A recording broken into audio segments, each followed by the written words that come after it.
Ladies and gentlemen, welcome to Youth Impact, where we are not just talking about growing up, we are growing up talking.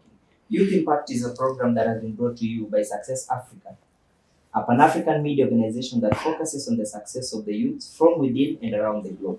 My name is Derek Wesley. Today we are here to shed light on the space of the youth in the politics. Success Africa went out to the street and this is what our youth had to say.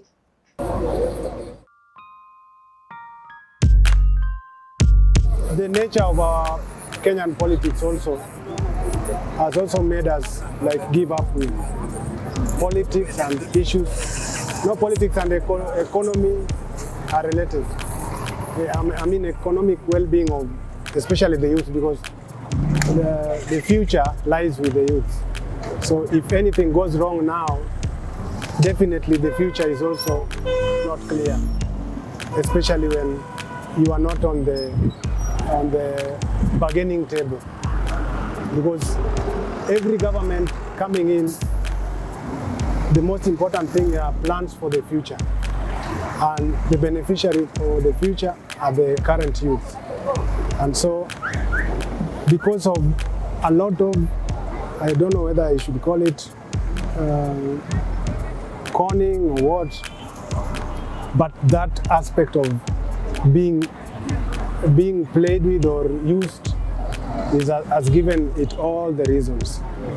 There was a proposal of, I don't know, it was affirmative action, where women and the youth basically were supposed to be involved in politics and government. But you know that one also has not been done the way it should be done. Because once representatives are taken fairly, then definitely every part of Kenya will feel that effect. Yeah, definitely. Lakini saa hizi gava ni kama sasa ametusahau vijana sana, unaona? Vijana wako matatani sana, cause kila kitu ni vijana. Ili mtu aingie kwa kiti ni kijana, lazima kuwe in the middle hapa. Lakini saa zote yani ikifika ni kushiba, vijana hawafanyiwi mahesabu, unaona? So gava tunasema inafanya kazi, but kuna side wanasahau vijana kivako hili. Ruto wenyewe tunaweza sema anaweza fanya kazi, lakini sasa hatujui ama ni time hatujampea vizuri ili aweze kutuonyesha anaweza tufanyia maneno, lakini sasa tutabidi tu tukauke tuone ama atakumbuka mahasla. On set today is one of Kenya's most vibrant youths in the political field. One, Tabitha Rachel. Tabitha. Yes. How are you? I'm fine. Thank you for joining us. It's actually a pleasure getting to meet one of the most important youths in Kenya. And thank you for having me. Thank you. Tell us, who is Rachel Tabitha, for the sake of our viewers who maybe have not had the opportunity to see you? Rachel Tabitha is a national youth leader. He's an activist. He's a student leader. Currently, the Kenya University's Student Organization Deputy President, and so vibrant on matters youth leadership and in opposition. A youth in opposition, because there is where I believe I can champion for youth more, for the youth needs, and to make sure what we need is done. So briefly, that's me. Well, that's Tabitha. So you mentioned activism, and I'm a bit interested. Why specifically the opposition while you can just be in government? Where did you develop this tough skin? Because I know it might not be as easy as it looks like. So why activism? Before you engage on something, or before you make a decision on which side to move or which side to take between the government and the opposition, you have to be driven by something. So when I checked around the youth, what is going on with us on matters leadership, employment, I realized going to the government is not the way. Mm-hmm. I realized we need to be in opposition, or I need, as a person, I need to be somewhere where my voice could be heard more and where I can champion for the youth more. Because now going to the government, I'd likely get a job or get something to do and my voice is suppressed. But I need that voice active to make sure I'm heard. Heard, and more people are confident about leadership, are confident that someone somewhere is really talking about what we need to be said out there. So, Wow. I'd confidently say that from this conversation, I can actually confirm that what a man can do, a woman can actually do it better. Because actually, men are running away from activism. But now I want us to discuss, according to the Office of the Secretary General, the Youth League in the UN, only 6% of the youth globally are part of government. So what is happening to our youths? Why are we not embracing politics? Yet we're still told that we're the future leaders. you know, one thing I tell fellow youth is that we cannot have the future without today. We have to be there today. They need to give us the position today. They need to give us the opportunities today for us to grow, to be able to be there tomorrow. You cannot expect me to be a leader tomorrow when I'm not nurtured. So first of all, we decline that thing they try to force it to us, to accept that you are the leaders of tomorrow. That is just a brainwash for us to let them have a smooth way of maintaining their positions. Because now I agree with the section, the youth are not included fully in leadership. For instance, I'll go with what happened with the CS positions in Kenya. They are recycling leaders, like a governor who failed to achieve the seat, an MP who failed to convince the electorates to vote him or her in. They are taking those people for those positions. Whereas we have youth who are vibrant enough to be CS. We have youth who have graduated with bachelor's degrees, who can really do better than those people they are recycling to the same positions. So when it happens like that, we are as the youth now, we are left with no choice other than fighting for ourselves, fighting for our positions, because it's clear that no one is fighting for us. You try to apply for job opportunity as a youth, you don't get it. The papers are mere formalities. They are not even looked at. But what do you do as a youth? Because we are talking about a population of 70% that makes up the total population of Kenya's youth. But you see, the youths are so active when it comes to political campaigns, and we are so active in when doing activism. But when it comes to the reliability, we are not there. So I'd like to tend, is it that the youths are being used in the wrong way? Because as we are speaking right now, we have Eric Omondi, who is actually in parliament today. He's protesting.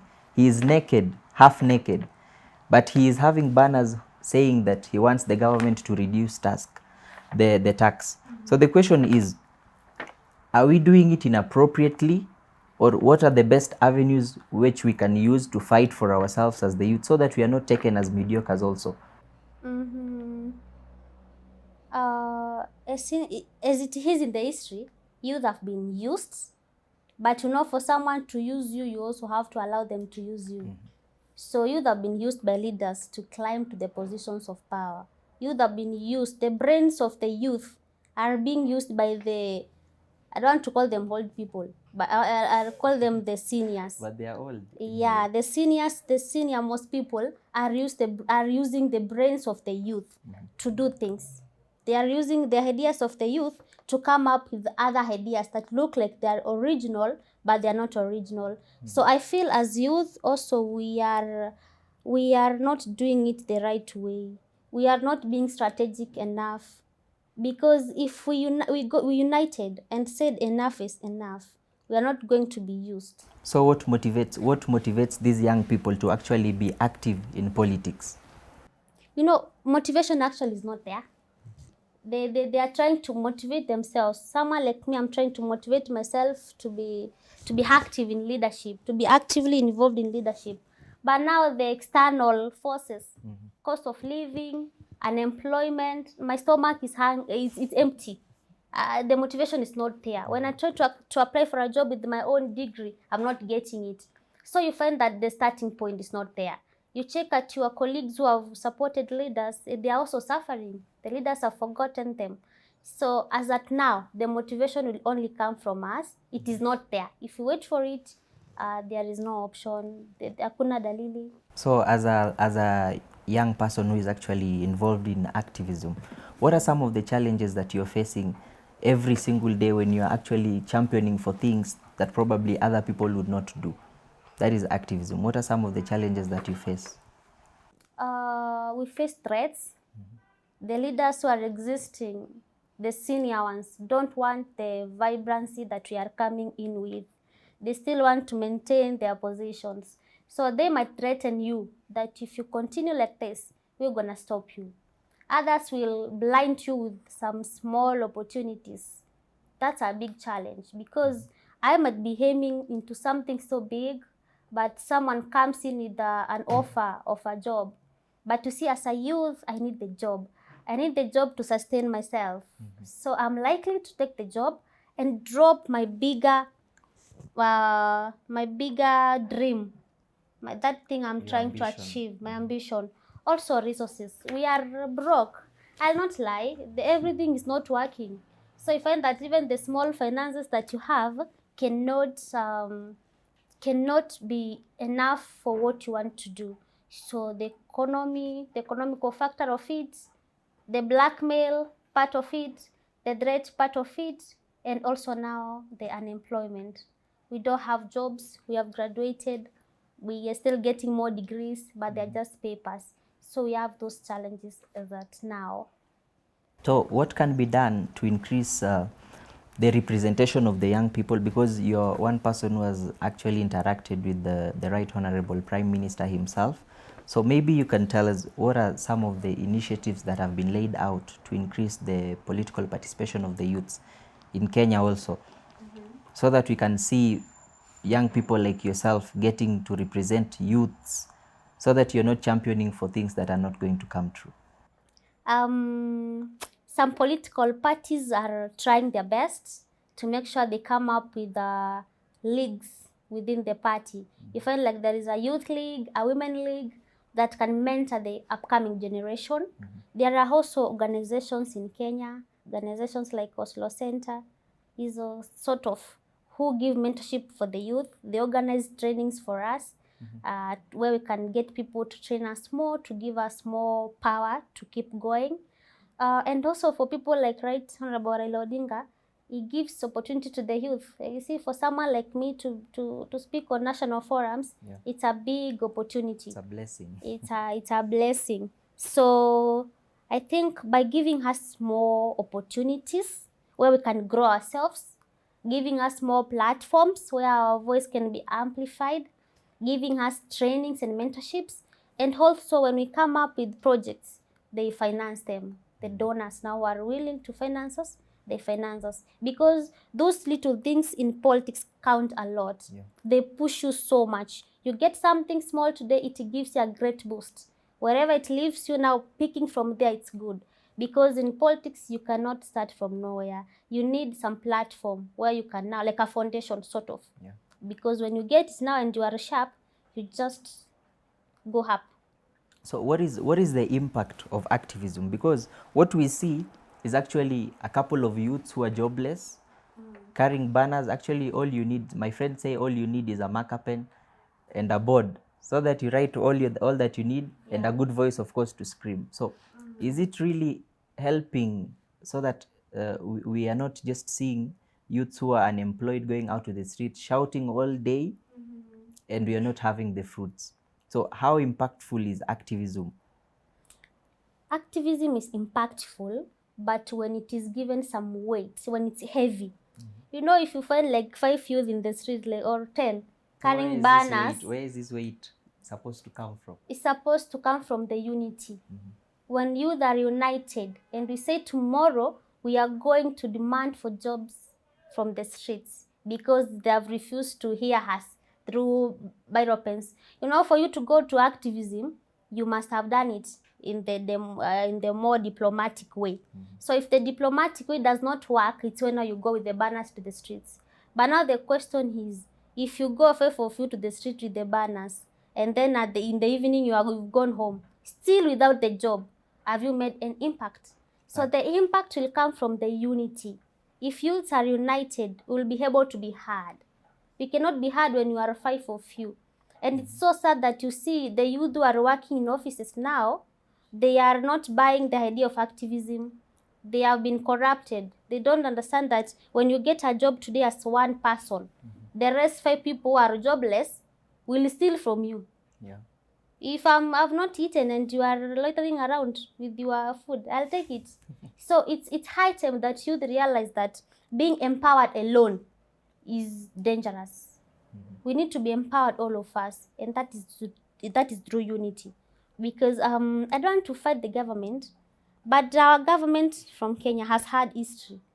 Hizo time zote, looking at the history, the youth are still crying. If they came up with policies, it's only in Kenya where we have big pieces of land lying without anything, where they can actually do something or put up some factories there for the youth to do something.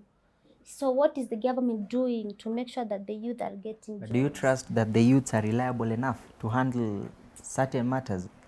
I think they are. We can. You can. We can. If we are given the opportunity and chance, we can prove to them that you can be good people. But if you're not given the opportunity, we'll turn to crime, drug abuse, and we become useless. In Kenya, you find someone carrying a banner, I have 5 bachelor's degree in this, I have a PhD, and you are just there. You know, they can tell us to come up with ideas to do something, but then why do you have education? If I go to school and then you tell me to come up with an idea of being like coming up with something creative to make money, whereas you're also creating education for us to get degrees on like to be a doctor. You tell a whole doctor to go to learn how to cook a better chapati to get good markets, So I think we need to be given these opportunities. Let them stop recycling people. They should trust the youth. They should trust the youth. If they trust us, we'll prove them that we can. But if they don't trust us, we will force them to trust us. And we'll take what they have. Wow. Because we can't die when they have it. Okay, so what advice would you give to young people who are maybe interested in doing, in getting involved into politics and activism, because that is what you're also getting involved in? Well, I'm looking at a point where we have ambitious youth, we have go-getters, we have more vibrant youth, so that we could be powerful. So for those who want to join, I'd advise them to think beyond what they have been taught in school, number one, to think beyond what they see other people doing, because there is power in one's thoughts. So I'd advise them to look at the first political parties. It doesn't matter whether it is UDA, ODM, ODM, I can't start with UDA, I'm sorry. ODM, UDA, ANC, those political parties, all of them, where you feel like it's comfortable for you. Get to know how they operate. Get to know whether they have youth structures inside that political party. Because you'll get the mentorship. They'll support you.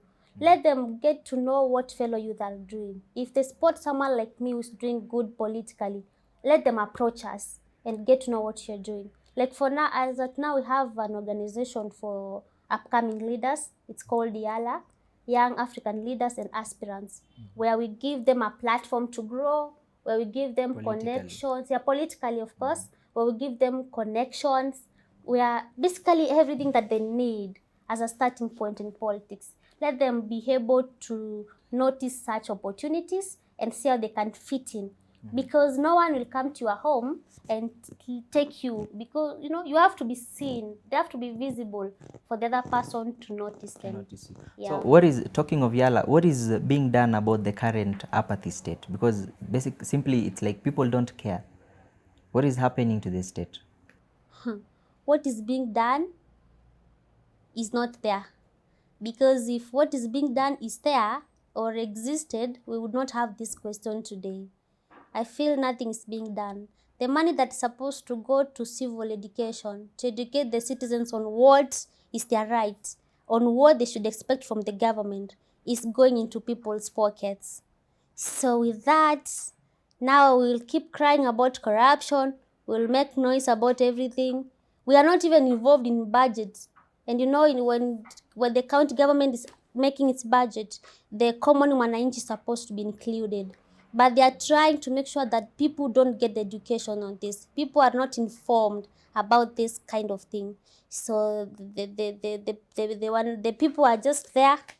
They are saying let it go how it goes. Last election we had 8 million of people who never voted. They did not vote clearly because they are saying no need to vote. So this civic education uh, need to be insisted on, and when it is not done by the government or the people who are in charge of it, we, the generation of youth of today, we are fearless. They can only kill us, but they cannot kill our voice. Even if we are gone today, we'll leave the message clear to the rest who will remain that this is what's supposed to be done, and we'll use our own means to make sure we educate the society. We'll use our own means, our own networks to make sure that the community understands what is their right. So this is not a threat. It is a simple, in a simple tone, to tell the government to do what is required of them. Because this generation of us, that we know what is happening, that we are not comfortable with how things are going, we are going to take up the initiative to educate the citizens on what is their rights, for them to be able to know what to demand for. Because with the information, they can really demand for what is theirs. Yeah. So information is power. That was very informative of you, and I believe everybody who is out there getting to hear this from the horse's mouth is going to be very active politically, and we are not going to be so ignorant. Yeah, so thank you for your time, and we are so grateful. We wouldn't have gotten a better person. Thank you so much. In our Youth of the Week segment, we are taking a look at Anita Soina, who is an environmental advocate. Let us take a look at what she does. Anita Soina is a Kenyan environmentalist by passion and also water and climate change advocate from the Maasai community. She is the founder of Spice Warriors Environmental Organization that she founded at the age of 18 to help rally youth from all over to be environmentally conscious. She is also the founder of the Soina Foundation, which seeks to address other social issues in the society, such as sexual reproductive health education, gender-based violence, water sanitation and hygiene education, among others.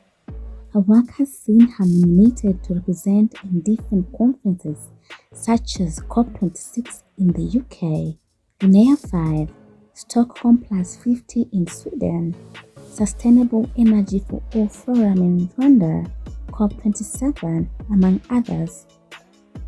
Anita Soina is the new 2023-2024 Global Youth Champion for Sanitation and Water for All. Soina contested for the position of MP Kajiado North in the 2022 general elections in Kenya, but lost. Her political ambitions are, however, still alive. The key thing for her is that young people feel they can work together. In this war against climate change, she is determined that no one gets left behind.